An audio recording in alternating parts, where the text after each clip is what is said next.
อนอตราในสายใจกูเผอมันมือล้มเข้ามาก็เห่อหูมือล้มออกกว่าก็เห่อหูจอดตีล้มเข้าล้มออกตุนตัวเจ้าเก่าเผอมัน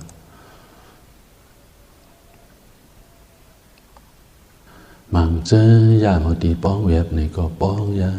เวียบยาป้องยาเวียบยาก็มัดหมายต้องจอมตีต้องทั้งนั้นก็เลย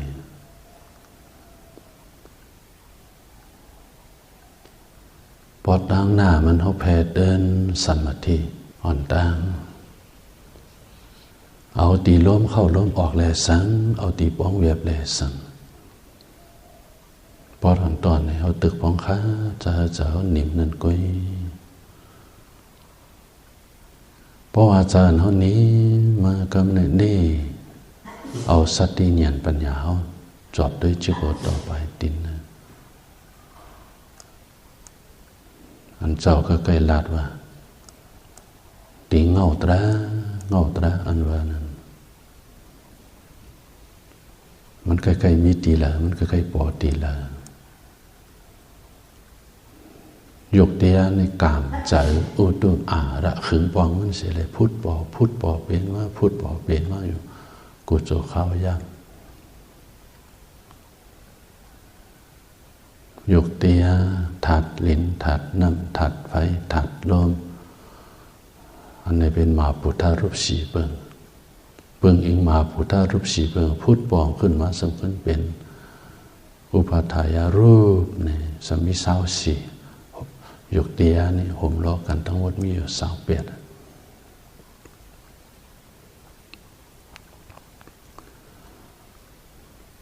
ในการยกเตียอันเป็นถัดสีเบิงถัดลิ้นถัดน้ำถัดไฟถัดลมยกเตียอันต่างเจียงอันเยอะอันหลงมันนี่กามใจอุตุอาระขึงปองมันในพุทธปอเป็นมาพุทธปอเป็นมาก็เนี่ยเอาสติเนียนปัญญาเจ้าเขาจอบด้วยชื่อหัวต่อไปเด่นตีเลยมันใกล้ๆปอสิปันนี่ก็เนี่ยพอเขาก็หันตีนั้นเพราะว่าก็เจอเขาเนี่ยเลยว่าตื่นตัวขึ้นมากก็เนี่ย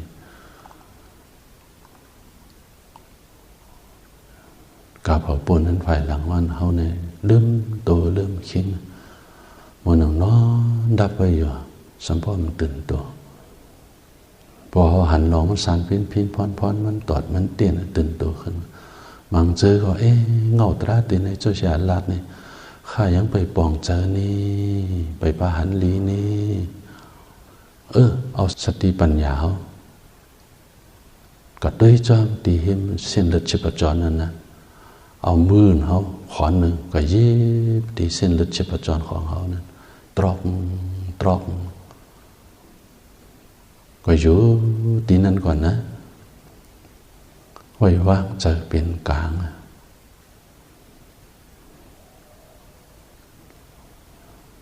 ไว้ว่างจะเป็นกลางก็ยิบตีเส้นเลือดชีพจรของมันต่อตรอกครับเนี่ยไว้ว่างจะเป็นกลางยักตัวมันจอมตัวมันเจอเขาก็ตื่นตัวขึ้นมาพอตื่นตัวขึ้นมาเนี่ยครับในสติของเขามันตีหูจอมตีเนื้อตัวหูจอมตีเนื้อใจตัวคิงของเขาเนี่ยมันเจอตัวเขาของเก่าลงไหนตัวรู้อันไหนปอมาก็มันก็เป็นผัดตร่างเช่นในบดเมื่ออยากเป็นหนึ่งหน้าในก็อ่ำได้เมื่ออยากเป็นรู้หน้าในก็อ่ำได้พูดปอเป็นว่าสักคนดูแล้วกว่ามันโคมาติดตลอดป่อมาสักคนดูแล้วกว่ามันสารพินพรป่อมาสักคนดูแล้วกว่ามาคำเจอเจ้าก่อนข้างนอนป่อเนียนสเตียวก่อนคนหัวหู้จอมลงข้างนอนหมดขึ้นป่างมาเป็นคำข้างนอนเป็นคำป่างมาเป็นคำข้างนอนเป็นคำป่างมาเป็นคำก็สภาวะของมันนี่น้ำกลางเหนือเจ้านี่มังเจอพยายามตอนลูกเจ้านี่มันหนังบางครั้งพ้นไข่นอนหนาเนี่ยก็ กับสีมันนั่งเหงาร้อนในcáiตาก็หมักตาเหมือนตาเสร็จเลยตัวหน้าหางผังพระเป็นเจ้าที่เนื้อวัดว่าอารามของเขาเนี่ยเจอของเขาก็คนตัวจำมันตัดตรอกเอาตั้งหูก็อยู่ที่นั่นก็หมักตาก็ฝุ่ยไว้อยู่ก็เจอของเขาก็อยู่เศร้าจ้องเรามันตัดตอกแตกกันเลยมันซานเข้ากับตังเนื้อมันติดกันเลยจิกหัวต่อไปเตียงไปเตียงต่อจิกหัวมันสานพินพอนมันตอดมันเตียนยอเกี่ยวเขากูก็ต้องไว้พอหนังตราตีเนื้อแก่กลางเปิ่นพอเขาไอมาเนี่ยก็พยาสิอุตุยามบเดียวมันเป็นข้าวกัดเนี่ยข้าวเลินเจ๋งลองมาจำรับเอาด้วยเนี่ยเลินเจ๋งเลินกำเนี่ยฟ้องกัดเมืองไต้เขาตีเวงเมืองยางเก่งตุ่มเนี่ยมันกัดเลยสิกูตีในเมืองไต้เจอยันได้หนีตรามาเพราะว่าเขาไอมาเนี่ยเอามือเขาขอนขวาได้สั่งขอนซ้ายเลยสั่งขอนหนึ่งเอามือต้อมหน้าอกเขาขอนหนึ่งมาต้อมตีลำคอพวกไหนมันตีเย็นไปเลยครับเนี่ยนี่เป็นโรคไรยุดยายกกาตั้งเป็นวิวหนึ่งนะตัวเราเมื่อกี้นายยกี่เขาไอ้โคกตรงนี้เจ้าคำบอกว่าขอนหนึ่งอยู่หน้าอกขอนหนึ่งอยู่ลำคอนี่มันจึงได้ต้อมคำอ่อนก็นี่เย็นกาวนี่ปัญญาอันนี้เจ้าต่างจือมันห้องเจ้าปัญญาฝ่ามือค้ำนี่ก็พอมันมีกาขันหนักนะปัญญาเนี่ยมันได้สิ่งต้องสั่งจังหวะเขาหลบฝีหัวใจยอมหับต่างหูกูเมียวเลยลีเมียวเลยให้เขาหลบมีลองลักแหลมแชมกาหลบหมอเมียงแผลเขาหลบหูลีหูกูเมียวปัญญาต่างหูก้อยหนาอำดีเฮ็ดกูเมียวบางเจอต่างหูตีเปิ้นเขายอมหับเลยนำเจอแก็บคนนำเจอแก็บนั่นนะอันเขาเจ้าเขาหู้อยู่นั้นทางเขามันหู้ใหญ่ๆลงๆเหมือนหนึ่งกบเข็ดอยู่ตีนอลอกตีนกวายนั่นกบเข็ดโตแล้วอัมยามหันน้ำสมุทรานั่นมันอยู่ตีนอลอกตีนกวายก็ไหนก็มองแม่ว่ามันใหญ่หนาน้ำอันมันอยู่นั่น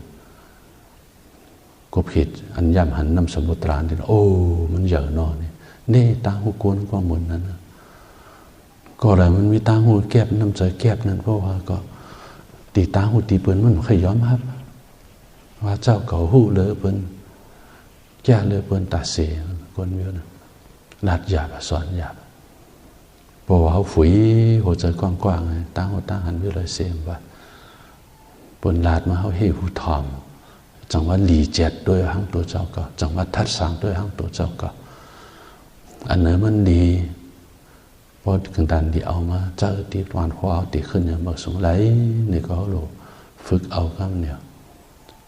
ลองเนตราก็เหมือนกันนะเจ้าที่เจ้าหาจดลูกน้องตักเวตขาศรัทธาโยกี่เจออย่างปฏิบัติเจ้าก็ตึกซ้นกว่าเลยอย่าไปมาอยู่ตีเจ้าหลายๆก็กว่าเขาแท่งต่างตีแล่หนึ่งตีเขาตีเลยตั้งหุ่นหนึ่งเมี่ยวตีมันตีอะไรมาเข้าตีเจ้าเลยตั้งหูเมี้ยวหนึ่งสมกับเข้าแท่งตีหนึ่งตีเลยตั้งหูตีตีเลยแท่งเมี้ยวหนึ่งกับเข้าแท่ง3 ตี5 ตี10 ตี1 ตีหูก็ตักตีเลยอยู่ตั้งหูไหลมัน1 เมี้ยวเขาโดฝึกหาเอาให้มันหัน1 เมี้ยวเนี่ยเดียวสังวัตใจตื่นเนี่ยจัดปานพอว่าหนึ่งเขาเลยเข้าน้ำตั้งหูเขาติปอออกนำในจังว่าปะหุสุตานปะหุสัจสัญจาก็เลยมีลองปะหุสุตะเล่ถอมน้ำเล่เห็นน้ำเล่หันน้ำป้อนไหนคนก่อนมันมีตั้งขึ้นอย่างพระเป็นเจ้าว่าตินมังกลาสุดนั่นย้ำบ่เดี๋ยวยกเกี่ยวของมาเข้าฟังตราตีเจ้าอันนี้นี่อยู่นี่เป็นนู่ก็ป้องใจกูเผยมันยาวตอนตาเขาบอกป่องเจอเป็นดูในเสาเมื่อป่นมานั่นโอ้เจอตือเขายัง5 ปี6 ปี7 ปีจังได้ป่องเจอเลยยกเกี่ยวเขาเจอยำมาปฏิบัติอันเก่าอันเดะมันก็เพราะมุดมอนเนี่ยเจอมาเหมือนก็หลายวันแกมา เจ้าพอซับเลี้ยงเดียวโยกเขียเขาพอหันเป็นดูว่าคำเดียวเขาหูจอมโตเป็นดูหูจอมใจเป็นดูเขายามฝึกมาจึงหือมือเงามันนั่นเองยามฝึกมาเอาล้มเข้าล้มออกแลสังยามฝึกมาเอาภาวนาพุทโธแลสังยามฝึกมาเอาป้องเวียบแลสังเอาเลยอำเป็นสังติงเงามันมังก็นั้นอำโมเมียงเพตระสมถาวิปัสสนาเลยก็โจมอยู่ที่นั้นสมถะอยู่ในก็นิ่มอยู่ในก็โจมอยู่ที่นั้นนั่นก็อำโมก่อตั้งหน้าแท่งขำอยู่ที่นั้น30 ปีก็เป็นในมังก็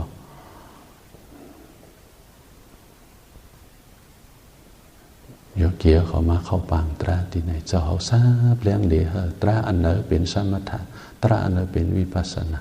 อย่างโยเกียเขาก็ป้องจะพอป้องจะเป็นดูมาเนี่ยอันนี้จะสัญญาเนี่ยอันนี้จะลองมันมันเกิมสัญญาลองหมัดหมายต้องจอมเนี่ยอันนี้ซ้ำมีอยู่แท่งลองสัญญามีอยู่10 เปิง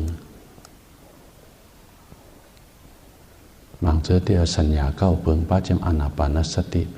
ป็น10 ข้อนี่ก็ว่าก็นึกลิกที่เขาว่าสัญญา10 เปิงนี่หมัดหมายต้องจอมที่อานาปานสติก็ไล่ในสัญญา10 เปิงนั้นแต่ที่เหตุเธอยกตั้งเป็นมันเมามาหายเขียนกว่าอันนี้มาตีนักกิริมานันทสุดนะมาตีนั้นอันนี้จะสัญญาลองหมายต้องจำลองมันเกิมหมายต้องจำลองมันเกิมตีตัวหมายต้องจำตีมันเกิมตีใจอีสังป่อมาในเขาหลูหูจอมมันหูจอมตัวหูจอมใจเขามันไหลลองออกกว่าในเขาหูจอมใจเขานิ่มในเขาหูจอมเขาในใจเขาในไหลลองกว่าลงในก็หูจอมมันก็เลยลืมตัวลงในหูจอมเมื่อยามลืมตัวยาวลืมตัวแท่งลืมตัวยาวลืมตัวแท่งเขาไปปามิสติหูจอมตีตัวมันลืมยาวลืมแท่งลืมยาวลืมแท่งลืมตัวยาวลืมแท่งลืมตัวยาวลืมแท่งเขาไปหูจักมันเมื่อสติเนียนปัญญาออกมาหูจักมันเมื่อไกลมันก็ลืมตัวก่อนลงในเขามีสติปัญญาขึ้นมาเนี่ยลืมตัวเสียเลยขึ้นหูลืมตัวเสียเลยขึ้นหูนิ่มเสียเลยฟงผิวเสียเลยนิ่มมันเป็นเฉพาะอนิจจทุกขอนัตตาหมดนะสภาวะตราอีสังปอมาก็เอาหลูหูจอมก็ติดไว้ละฝึกหังวิสติเนียนปัญญาหูจอมตีโตหูจอมตีใจฝึกก็เลยอำเจอเลยว่าขี้ขันมันนะเมื่อหนังเขาไปตางเนี่ยเมื่อหนังเขาไปตางนั้นไปก็เลยไปกับปุงมันเพราะว่าเขาเหอะในก็ยึดคือกำลังเดี๋ยวถอยหลังเต็มถอยก็รู้ก่อตั้งหน้าเขารู้ไว้นำใจจังไหนพอมีหมาแห้งสืบไปแท่งพอเหอะสับคนลื้อเนี่ยเขาฝึกเหตุการณ์ตราวิปัสสนาก็เป็นจังไหนหูจอมตัวจอมหูจอมตัวจอมกว่าติฝึกหูตีโตฝึกหูตีใจเขาบอกหูจังเขาบอกหูถึงลองสัจจะสี่เบิ้งเนี่ยสัจจะสี่เบิ้งเพราะว่าหูจักหันถึงสัจจะสี่เบิ้งจากเหตุผลหลอดมันเลยทุกขาสัจจะสมุทัยสัจจะนิโรธาสัจจะมรรคสัจจะเนี่ยหูจอมมันตีทุกขาสัจจะนะลาติโหหูมันเป็นขันธ์5 กองนู้นเนี่ยโยกเตียเวทนาสัญญาสังขารวิญญาณในการขันธ์5 กองอีสังปอมามีสภาพเป็นในรู้ได้เป็นในรู้เป็นตุ่มทุกขาลงตั้งปื้อเป็นตุ่มทุกขาลงตั้งปื้อตั้งแต่เมืองแรงมาตื้อรู้กลางไหนมื้อนี้ตั้งแต่ลูกมากลางไหนเจ้า4 โมงมาล้างหน้าล้างตาปอดสีเขียวเขาพอหำล้างหน้าล้างตาเข้ามาเนื้อแกกลางเปิ้นนู้ไอตัวไอเหม็นดีออกกาเลยเฮ้ที่ขาตีตัวขิงโดดเลยหากินหายำก็หางมันโดดเลยหาเอาเสื้อผ้าใส่ก็หางมันเอามาเกิดเป็นคนเกี่ยวกับลองอยู่ตีเนื้อตรงหัวก้น พอเปิดห้องมาหามเฮามาห้องว่าลายมันจะหามาลายมันจะเฮาสำรวจก่อจ้อยหากินหาเยี่ยมบรรดาตัวเจ้าเก่าก่อห้างมันสำรวจหาจอมหน้าการตาหน้ามันตาสนก็ห้างมันตาอันนั้นตาอันนี้โอ้เตรียมมันลองตั้งตุกข้าลงนี่ปานเพราะว่าโกนเฮิร์นมันถูกเหมือนยาสภาวะตราลองบีบโผเจอนั้นบีบแห้งนะตุกข้านะเลยมีเจ๊จิมกามากุงอันวานันเสตาก็ก็เลยมีเจ้าผู้เราหลีเจ้าผู้กัดแขนก็เลยมีนางเมหังนี่ก็เลยมีเฮิรนหอเฮิรนเยลีวันนั้นเสตาก็อย่าลองตั้งตุกขาตีโตคิงของเขาลองตั้งตุกขาน้ำมันตาส่วนต่ออันนี้มันนำน่ะไม่อกไม่จะน้องจำจ้ากรรมมาคงอายุ5 ปีนั้นอันมีมจะเจ๊จิมมันมันงูเมียบลิ้นก็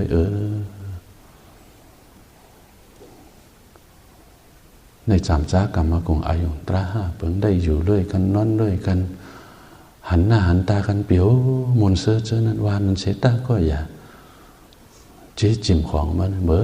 หนังงูแบบลิ้นเพียบเลยออกมาพวกเข้าก็อยู่ที่เนื้อปากนั่นอันมีมจะมีอยู่ก็น่ะมันเต็มไปด้วยเต็มด้วยลองตุกขานั้นนำวันนำคำเดียวพระเป็นเจ้าแตกในอุปมาเจิ้งหือมีปอกหนึ่งนะพระเป็นเจ้าอยู่ตีเมืองสาวัตถีตีจ้องเสียตะวันนะพระเป็นเจ้าเอามุนผองดินอิดอ่อนแกมาอยู่ตีเนื้อปลายเน็บมือเนี่ยนี่ยานเขามุนผองดินอันไม่หยุดปลายเน็บมือเขาเนี่ยเจมทั้งหนังดินเมืองก้นเผยซ้ำนำสีเผยว่าถามเจ้ายานตั้งนำเจ้ายานตั้งนำเจ้าพระเป็นเจ้าขาหนังดินเมืองก้นมีน้ำหนาขามุนผองดินอันมีอยู่ตีเนื้อเน็บมือของพระเป็นเจ้าตัวเต็มมีอยู่อ่อนหนึ่งก็ให้พ่อแตกหนึ่งพ่อไหนปากปุนหนึ่งปุนเหงปุนหนึ่งปุนแสนปุนหนึ่งปุนไหนก็มาแตกหนึ่งอะไรคะว่าตีเนื้อเรียกในเขาซ้ำว่าพระจอมหนึ่งบุญแท้ว่าปากปุนหนึ่งปุนเหงปุนหนึ่งปุนแสนปุนหนึ่งปุนเลยว่าจึงไหนพวกกลับย้ำหรือพวกเขาอ่านให้ได้รู้ได้ว่าปากปุนหนึ่งปุนเหงปุนหนึ่งปุนหมุนปุนหนึ่งปุนแสนปุนหนึ่งปุนไหนก็มาแตกหนึ่งกันหนึ่งปุนก็ไหนก็ไหลตีรู้ว่าจึงไหนพระเป็นเจ้าจังขึ้นว่าตีแตกในอุปมาญาณเขาอันนี้เป็นตีแตกในอุปมามันก็ว่าก็เลยมีเงียนหู้หันถึงมันมีลองเต็มโทนหู้หันถึงตราสัจจะสีปนยาดีงามให้เลยอันเป็นอริยานั้นลองตั้งตุกขาอันมันในบทสิ่งกว่านั้นนะน้ำหนาว่าลองตั้งตุกขานตัวแต่เกิดเกียนอยู่แทงอ่อนหนึ่งก็เอาว่าพวกหมันเนื่องด้วยคนไหนลองตั้งตุกขานมีแทงเจ็ดจัดก็เอาว่าลองตั้งตุกขานมันบทสิ่งกว่านั้นมาแตกตื่นในปากปุนหนึ่งปุนเฮงปุนหนึ่งแสนปุนหนึ่งปุนไหนก็แตกหนึ่งอันไรจังยานเขาก็อันมันในผู้หันถึงตราสัจจามันแมนจืดเจอนะมีพรดีมันจึงไหนนะก็เดี๋ยวมีหมักตาตรานึงมีพรดีอโจนจึงไหนนะด้วยแหละดีเฮ็ดนะผู้หันถึงตราสัจจาสี่เปิงทุกขาสัจจะสมุทัยสัจจะนิโรธาสัจจะมรรคสัจจะหน้าการเก็กษาของมันตีทุกขาสัจจานเขาหลวมีสติญาณปัญญาเสียแล้วเขาจักหันดีหลีตีทุกขาสัจจานั้นมันคมมันกายมันเจ็บมันแฉบมันตอดมันเต้นอีสังปอกมาก็มิสะพอเปลี่ยนให้รู้ให้เปลี่ยนให้รู้ผู้จอมตีโตเป็นรู้ผู้จอมใจเป็นรู้หน้าการหลวงผู้จักจอมมันที่ติดใจลีนปอกมาก็มิสะพอเปลี่ยนรู้จะให้ปอกมาก็มิสะพอใจเปลี่ยนรู้เขาหันก้นก้อนหนึ่งในก้อนหนึ่งมันเหมือนกันอายงอันนั้นผู้จักตั้งแล้วเขาตัวเขาหักลูกหลานนะวันหนึ่งในวันหนึ่งนะเนื้อใจของเขาเหมือนกันนี่ บางวันอะโลหักอีลูกอีหลานถึงอกถึงใจบางวันตัวเตะหักอีดอ่อนนึงได้บางวันซ้ำจางมันขยันเขาวันหนึ่งได้วันหนึ่งมันเหมือนกันเนี่ย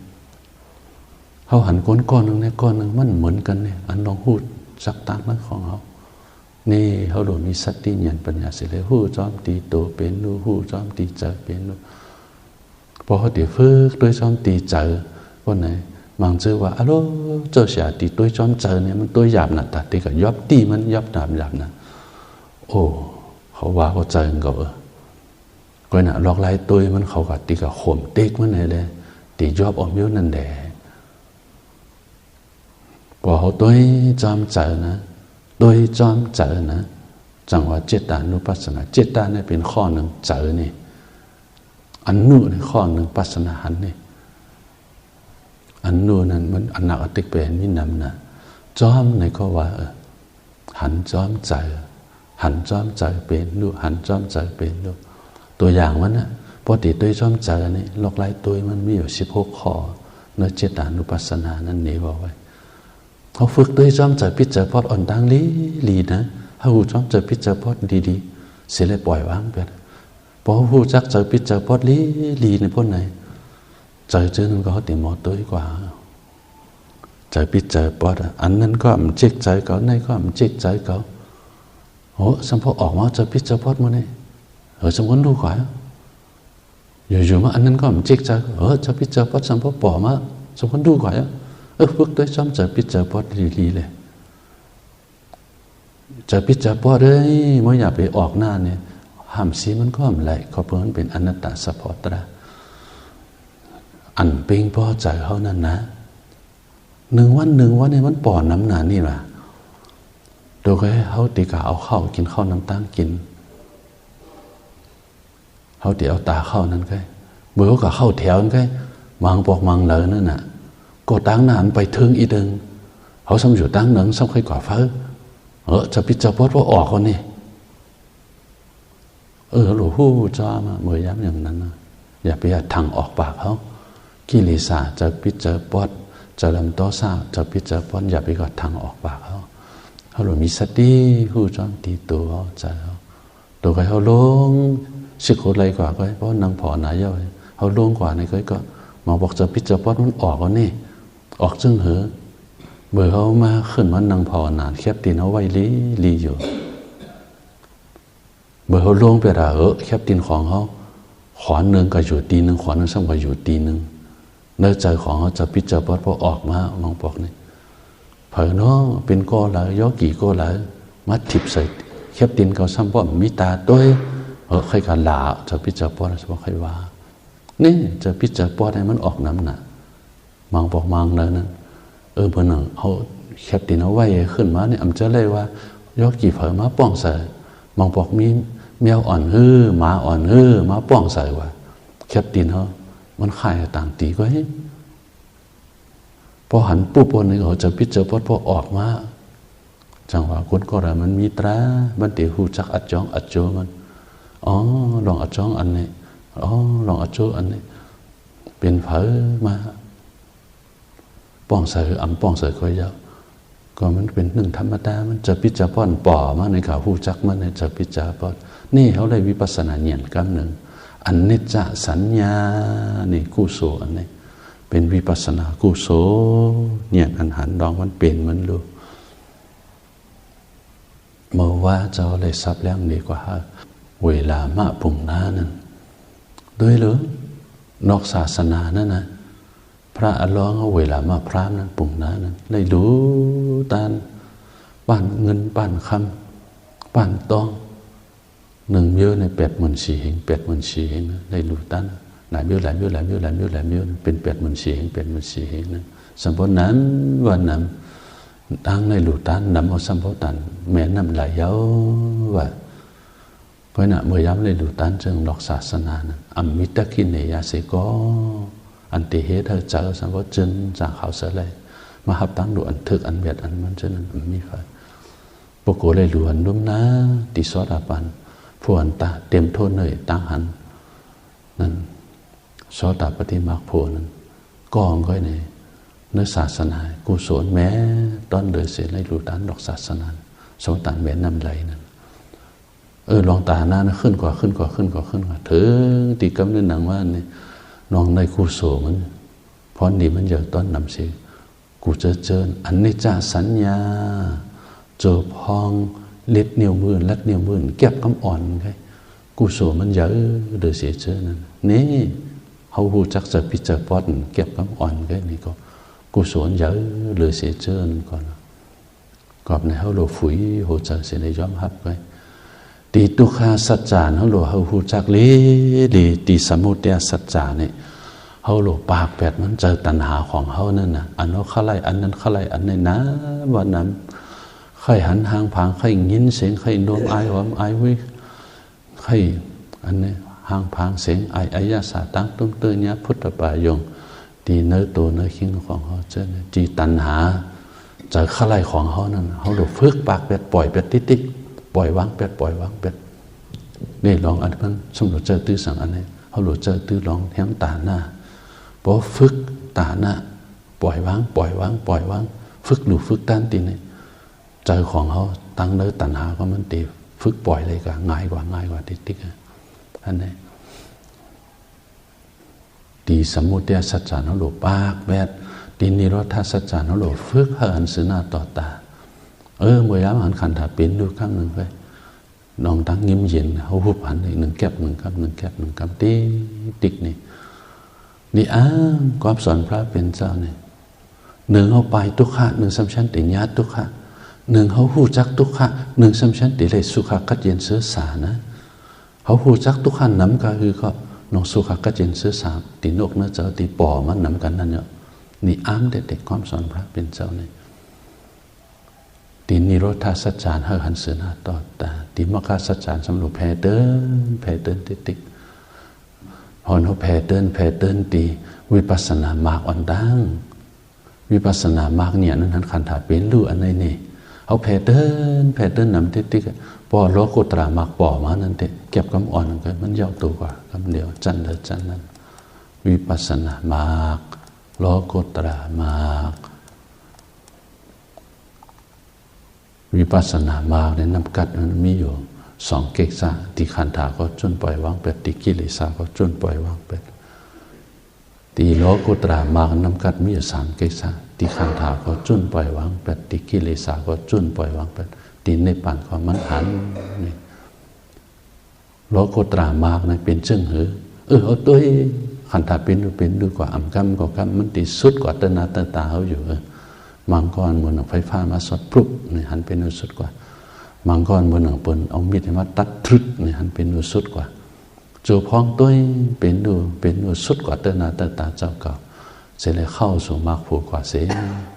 ไว้หลังเข้าสู่พองกับภวังคจิตเสียขึ้นตื่นหูโตขึ้นมา